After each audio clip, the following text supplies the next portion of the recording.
انسان اگر کوئی گناہ کرتا ہے اس کے گناہ کے حوالے سے اللہ تبارک و تعالی کریم و رحیم ہے. بعض گناہ ایسے ہیں جو بغیر توبہ کے میرا مولا خود ہی معاف فرما دیتا ہے، لیکن بعض گناہ ایسے بھی ہیں کہ جن کو اللہ تبارک و تعالی توبہ کے بعد معاف کرتا ہے.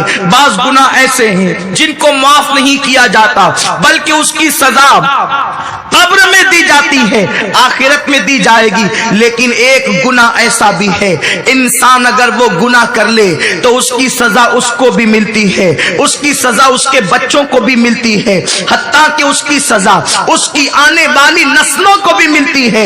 اسی گناہ کا نام زنا ہے. زنا وہ بدترین جرم ہے جس کی نحوستیں نسلوں تک باقی رہتی ہے، جس کی بے برکتی نسلوں تک موجود رہتی ہے. نسلیں تباہ ہوتی ہے، نسلیں بے حیا ہوتی ہے، نسلیں برباد ہوتی ہے. میرے آقا مصطفیٰ کریم صلی اللہ تعالی علیہ وسلم فرماتے ہیں، مشکات شریف کی حدیث کا مفہوم ہے، آقا کریم صلی اللہ علیہ وسلم نے فرمایا جب کوئی مرد یا عورت زنا کے اندر مبتلا ہوتے ہیں تو اس وقت تو ان کا ایمان ان کے سینے سے نکل جاتا ہے اور چھتری کی طرح سایہ فگن ہو جاتا ہے. اگر زنا کرتے کرتے ان کو موت آ گئی تو وہ اسی بے ایمانی کی موت مرتے ہیں. زمین رب کی بارگاہ میں چیخ چیخ کر کہتی ہے، اے اللہ یہ زنا کرنے والے مجھ پر زنا کر رہے ہیں، تو مجھے اتنی قوت عطا کر دے تاکہ میں دو حصوں میں تقسیم ہو جاؤں اور ان کو اپنے اندر دبوچ لوں. زنا کرنے کی بنیاد پر انسان کے چہرے کا نور چھین لیا جاتا ہے، زنا کی وجہ سے روزی سے برکت اٹھا لی جاتی ہے، زنا کی وجہ سے عمر کم کر دی جاتی ہے، زنا کی وجہ سے مہلک امراض میں مبتلا کر دیا جاتا ہے، زنا کی وجہ سے مومنوں کے دلوں سے محبت نکال دی جاتی ہے، زنا کی وجہ سے بے برکتی گھر کو دیکھ لیتی ہے. میرے پیارے آقا صلی اللہ علیہ وسلم کی کنیزوں، اسی لیے میرے رسول نے فرمایا اللہ کا قانون بھی ہے کہ اللہ اکبر، اگر کوئی شادی شدہ مرد یا عورت زنا کرے اور اسلامی ملک کے اندر اگر وہ ثابت ہو جائے تو اس کو جو ہے وہ سنسار کرنے کا حکم دیا جاتا ہے، اس کو پتھروں کے ذریعے سے ہلاک کرنے کا حکم دیا جاتا ہے. نزہت المجالس کے اندر اللہ اکبر علامہ عبد الرحمن لکھتے ہیں اگر بندروں میں بھی کوئی بندریا زنا کر لیتی ہے تو بندر بھی اس بندریا کو سنسار کر دیتے ہیں اور اس بندر کو سنسار کر دیتے ہیں. میرے پیارے آقا علیہ السلام کے پیارے دیوانوں، مجھے حیرت ہے